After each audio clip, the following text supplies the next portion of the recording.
நண்பர்களே, ஒரு கையை பார்த்தோன்னே சரியாக முடிவெடுக்கக்கூடிய புத்திசாலிகளுடைய கை ரேகை எப்படி இருக்கும்னா, இந்த ஆயுள் ரேகையை விட்டு கொஞ்சமாக தள்ளி இப்போ பாருங்க போட்டுருக்க பார்த்தீங்களா மேலே, அந்த புத்தி ரேகை இந்த மாதிரி சிறப்பாக செவ்வாய் மேடை நோக்கி இருந்ததுன்னா தனியாக திறமையாக முடிவெடுக்கக்கூடிய புத்திசாலித்தனம், அறிவாற்றல், வாழ்வில் உயரக்கூடிய ஒரு தலைமைக்கு தகுதியானவராக, ஒரு அரசியல் தலைவராக, இல்லை தொழிலதிபராக வளம் வருவதற்கு உயர்வதற்கு வாய்ப்பு உண்டு. புத்தி ரேகை நல்லா இருந்ததுன்னா. இந்த புத்தி ரேகை ஆயுள் ரேகையோட சேராம இப்படி தனியா இருந்ததுன்னா, இந்த ரேகை கீழே சந்திரன் பக்கம் இப்படி வளைஞ்சு வருது சார்.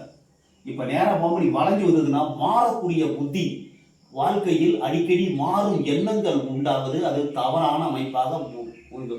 ஒரு ஒரு தொழிலை ஒரு எண்ணத்தை ஒரு சரியான முடிவெடுக்க அடிக்கடி மாறக்கூடிய எண்ணம் இருக்கும். கற்பனையில் இருப்பார்கள். சந்திரன் பக்கம் வளைஞ்சதுன்னா